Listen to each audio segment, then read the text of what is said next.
Warhammer 40k is truly magnificent, and part of that magnificence is just how massive it is. And in the last decade, 40k has become more and more popular with more and more folks. It's no exaggeration to say 40k is the biggest it's ever been in its long and storied history. And that means we have a bunch of new people coming into the hobby. And with the arrival of new blood comes many new questions. What paint to use? What model should I get? Should I play this game? How does this work? Why on earth does GW advertise a book about a specific faction but then spend half the book talking about anything but said faction? Like seriously, GW, why does my Salamander book talk about sisters for half of it? But GW's questionable decisions aside, and speaking of books, one question that has always arisen and always will arise.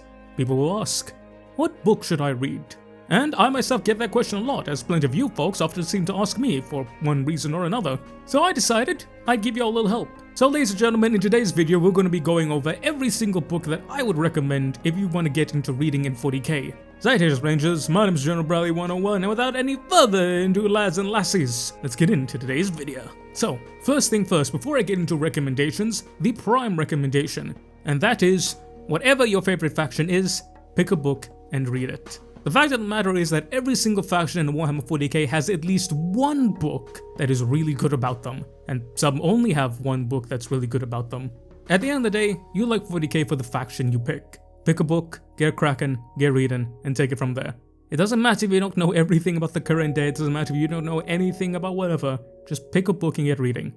Eventually, trust me, eventually you'll figure out what all this means. And that's part of the beauty about 40k. Diving headfirst into this massive, ginormous mess of a hobby, and slowly unraveling decades of lore, handcrafted by people who care. And ultimately, that is the beauty about 40k. Slowly learning what the hell all this nonsense means anyhow. So yeah, first recommendation, pick a book about your faction and get to reading. And again, don't be surprised if you want to read a book about a faction and it has half a book about it that is about anything but said faction. GW likes to do that a lot. Anyway, on to our first set of recommendations.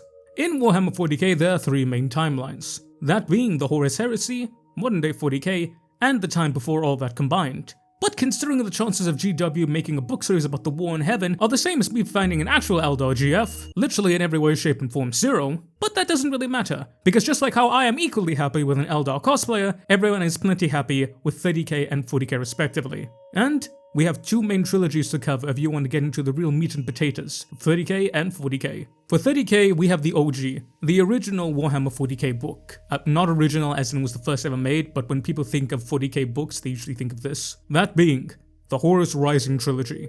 The first three books of the Horus Heresy series. That being Horus Rising, False Gods, and Galaxy in Flames. But what I really want to focus on is Horus Rising here. This fun fact, the Horus Heresy book series was originally only supposed to be 12 books. Horus Rising did so well, they expanded it into the modern God Almighty knows how many books. So yeah, Horus Rising is very, very good. Many people consider it to be the best book in all the series, and it's a pretty strong contender for that title. The timeline of the Horus Rising trilogy takes place from right after the Emperor left and Horus was promoted Whoremaster. Well, I say right after, it was a couple years, maybe a decade or two, but hey, time in 40k is weird. To his trials and tribulations on Whoremaster, the machinations of chaos, him eventually falling to chaos, and culminating in Galaxy in Flames, which is Istvan III, what some people consider to be the start of the heresy proper. Horus Rising is an amazing book. False Gods, whilst being the weakest out of all three, is still pretty good. And Galaxy in Flames, it just makes you cry. You will cry when reading Galaxy in Flames, because it just... It does what it needs to do. Torgaridon, my beloved. But yeah, if you want to know what the hell the heresy is about, if you want to get a good idea of Horus, specifically the Lunar Wolves, and just what exactly led up to the Horus Heresy, the Horus Rising trilogy will make you understand every single thing that you need to know. And again, read Horus Rising, it's such a good book. But if 30k is not your forte and you prefer things in the modern day, then we have nowhere better to start than the Dark Imperium trilogy. Now, generally speaking, modern day 40k books have gotten a bit of a bad rap, mainly because there is one subsection of the community that thinks that anything that has Primaris is worse than the devil. Do not worry, these people just don't like stuff. In reality, the Dark Imperium is actually very well written. And much like the Horus Rising trilogy for 30k, it sets up every single thing that you need to know for 40k. Dark Imperium is a story of Mr. Bobby G, set 12 years after he's been awoken and the Indomitus Crusade. And it details him trying to put the Empire of Imperium back together, when Cadia did cracked open and half of it got swallowed by the warp. Needless to say, it's a very thankless task. But this story explains to you everything that's happened in modern day 40k. what has happened, what is happening, how Bobby G fits into all of this. And if you're a fan of the Plague Wars, this whole series covers the entirety of that. I mean, hell, the second book is literally called Plague War, and it ends of course with Godblight, with that super famous scene about Bobby G and Big E. Yeah, but if you're really curious about what is the setting of 1 Day 40k, where's the Imperium Fair, what's all this going on, then by all means, this is the perfect series to get you sunk into it. After reading this series, you'll know exactly where 40k stands.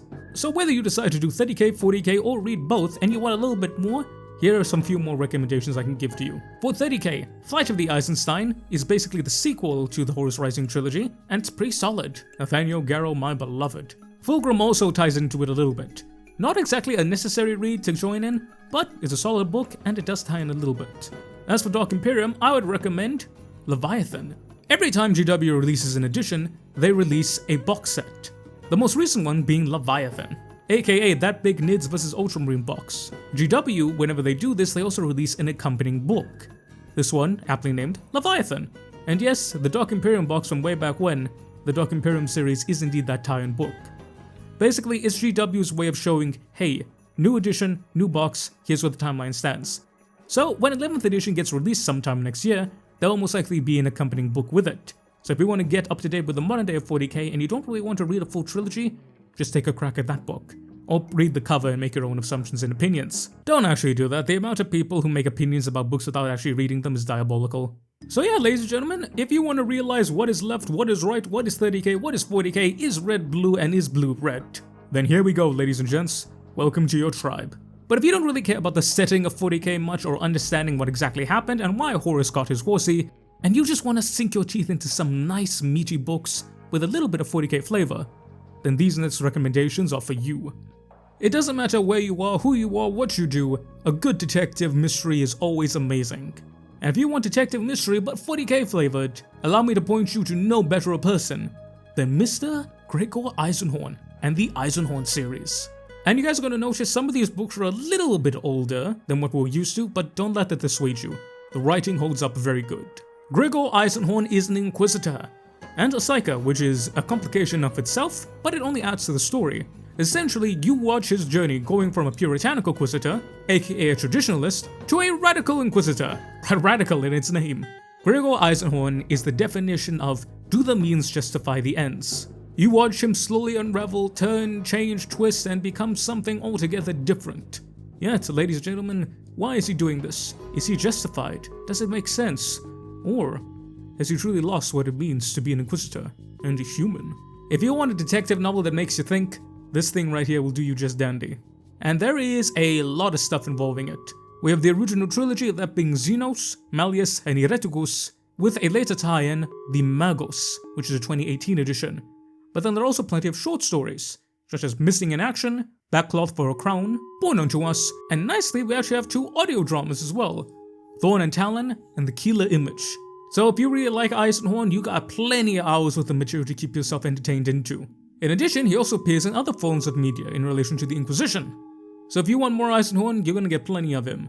Again, Eisenhorn is a solid way to cut your teeth into the world of 40k. It's very much catty, political, detective, cat and mouse game, but with that unique flavoring of 40k that truly makes you understand all the factions, meanings, and politics of this amazing universe and the Imperium of Man. But if you don't really understand what Mr. Gregor Eisenhorn is all about, well, here's from the words of the man himself. All my life, I have had a reputation for being cold, unfeeling. Some have called me heartless, ruthless, even cruel. I am not. I am not beyond emotional response or compassion, but I possess, and my masters count this as perhaps my most paramount virtue, a singular force of will. Throughout my career it has served me well to draw on this faculty and steel myself, unflinching, at all this wretched galaxy can throw at me. To feel pain, or fear, or grief is to allow myself a luxury I cannot afford. Angsty, edgy, but undoubtedly cool. Gregor Eisenhorn is the perfect book series for you. But if you prefer less My Chemical Romance and more Looney Tunes, may I present you with our next option, The Infinite and the Divine. The Infinite and the Divine is basically a 40k comedy series. Well, I say series, there's only one book to it, and that depicts the machinations, antics, and absolute calamity that is the relationship between Trazyn the Infinite and Orokin the Divine. Basically, these are two old men at the geriatric home playing slap fights with ordnance that could kill an entire galaxy if they wanted to. It is a meme, it is a joke, it is funny, it is two old men having a fist fight with one another, yet still being frenemies enough that they can't let go. Yet it's not all shits and giggles. This is indeed a 40k comedy novel, and these are Necrons. There are many moments in the book that make you go pause. Wait up, what was that? Because such moments that to us normal humans would be world-ending, life-threatening, and causes for concern, to the old machinations of the Necron tier, this is just normal Saturday afternoon. It maintains the air of 40k while still being incredibly funny. It's a quality read, and if you want 40k but you want something that will make you laugh, this is exactly what you want. Besides, Trazyn and Orokin are just perfect. I love it. If 40k seems a little daunting for you, if you want a good book to make you laugh but you still want that super 40k feeling, this will serve you just well. Now the next one we have up may surprise a few of you, and that is Ciaphas Cain. Now if you are asking a couple questions, some people aren't really a big fan of the Cain books, because they say that it's not that grimdark. And with that, ladies and gentlemen, I would very much so disagree with. There's a lot of grimdark moments in here, and it's still very much a 40k book. The problem is, Ciaphas Cain is just a chipper fellow. Cain has a nasty symptom of imposter syndrome. He does not think he is a great hero. He thinks he's just a bum, to be frank. But that's the beauty of it. He does not allow himself to fall into this. Ciaphas Cain is a story of a man who is far more competent than he thinks he is, who despite living in possibly the worst timeline humanity can ever come up with, still believes that anything can be accomplished with a nice smile, a kind word, and a good old cup of tanner. Ciaphas Cain is an amazing book, because it shows the true strength of Warhammer 40k, that being the indomitable spirit of man. Not to mention has an absolute plethora of amazing characters, from weird and wacky Jurgen, to the various different guard characters, and of course the beloved, beautiful Miss Amberly Vale. Also, it has the best romance in all of 40k. The Ciaphas Cain series is an absolute perfect way to get into the hobby.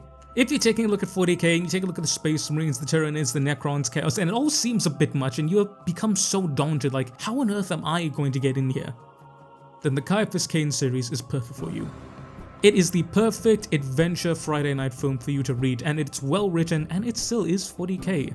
It's an amazing series, and there are so very many of them. You're not going to be starved for any form of attention. I cannot recommend it enough. And if you're just a little angsty and worried about it, don't be. It's still plenty 40k, and it's an amazing read. Perfectly enjoyed, with a cup of tea. But if you've taken a crack at Cain and it's just not your cup of tea, too much comedy, too much adventure, and you want something a little bit more serious, but not so crazy that it really leans into the craziness of Warhammer 40k, then may I present to you Band of Brothers 40k, or Gaunt's Ghosts. Gaunt's Ghosts is a perfect introductory series because, as I said, it's pretty much just Warhammer 40k Band of Brothers. It details the story of Colonel Commissar Lord Ibrahim Gaunt and the adventures of his unit, the Tanith First and Only, with a massive 15 main novels covering some of the most major conflicts in 40k's history. You are not going to be left wanting. It still takes this from a human aspect, with it being mostly centered around the Guard, more specifically Commissar Ibrahim Gaunt and his beloved squadron, more specifically Commissar Ibrahim Gaunt and his ghosts, Hound Larkin, Try Again Bragg, Korbeck, Rain, and Mkol. Reading this, you get a solid sense of the Guardsman, the soldier's book. That's what it focuses on. And whilst there are still many elements that are absolutely maddening, and really grab 40k and shove it in your face, at the end of the day, this is a story of soldiers. It's a story as old as time. And it makes it incredibly digestible for someone brand new into 40k to get into. Like I said, this is like Cain, but a little bit more on the serious side. Again, I would recommend First and Only. And yes, this was made in 1999, but again, don't let that dissuade you. It's absolutely serviceable, and an amazing read till this day. There's also a lot of samples of lesser known but still well-loved factions here, like the Blood Pact, Khorne's own personal Gaunt regiment. So again, if you want to tap into that old seriousness of 40k, this is a perfect book for you, and absolutely one of my favorites. So ladies and gentlemen, that is what I would recommend if you want to get into 40k. But before I end this video, I am going to indulge myself a little bit and give you some of my personal favorites. If you want more Guard, the Mina Leg series is absolutely wonderful. The Mina Leg series is absolutely awesome. I haven't finished it, mind you, but what I've read so far is very good, and I would highly recommend it. For 30k, I'd recommend Vulcan, Lord of Drakes, because of course I would. One of the very few good Salamander books there are. And of course, what I would think to be my favorite 40k novel is Know No Fear, because goddammit, it makes you respect the blueberries. It also gives Wordbearers some good cameos. But yeah, ladies and gentlemen, that has been my recommendations for you all. Let me know down below, what was your first Warhammer 40k book and which is your favorite, and what would you recommend to a new fellow or lass coming into this setting? But I want to say a massive thank you to you guys for watching, and even a more massive thank you to my awesome members and Patreons. We have some brand new members here, ladies and gents, so let's go and give them hello. Shout out with our brand new Sergeant member, Mr. That Guy. Welcome, my brother, thank you, and I appreciate you for all you're doing. Shout out to our brand new Corporal members, Major Doshinet and Mr. Edward King. Welcome, welcome, welcome, thank you boys for being here, and welcome to the Corps. And then finally, but absolutely not least, Mr. Morally Bankrupt, who joined at the private tier. Welcome each and every one of you, and thank you for joining the Corps. Hope y'all enjoy your stay, and welcome to the family. Massive shout out to my Officer Corps, starting at the Captain tier, Miss Tori. We then have our Lieutenant tier with Mr. Eddie V3, Miss Major of the Void, Mr. Curtis Studies, and Miss Tori. Massive shout out to my Sergeant tier members, Mr. Damiak, Mr. Warsmith the Fireheart, Mr. Andy McGee, Mr. Bowen, Mr. Sean RL7, and Mr. Matthew Merrill. Massive shout out to my Corporal tier members, Mr. Tremaine the Math Kitty, Mr. Lord Rosarius, Mr. Tech Priest Toaster, Mr. Bowen, Miss Shauna Smithers, the Gentle Salamander, the Wench of Warhammer, and finally, but absolutely not least, shout out to my amazing private tier members, Mr. Thomas Moslons, Mr. Ivan _SVW, Mr. Monkey Man, Mr. Michael Ayeda, Mr. Diego Castro, Mr. Fortisunum, Mr. CMD Nay, Mr. Eric Massaro, Mr. Dom Marek, Mr. Ken Sakura 333, and Mr. Matthew Peter. Thank you, each and every one of you. I love you and appreciate you. You guys are amazing, wonderful, awesome, and I could give you the biggest hug. So sign up today with the memberships. You get a bunch of awesome benefits, behind the scenes stuff, early access to these videos, member only content, and you get to help out your boy. But remember, this will always be free, so whether give your boy $1 or not, I will love you just the same. Mwah! But ladies and gentlemen, I've been the General Bradley 101. You be beautiful, awesome, and amazing people. Thank you all so very much for watching. I'm gonna say hello there, boys and gals. And I will catch y'all next time. Dismiss, Rangers!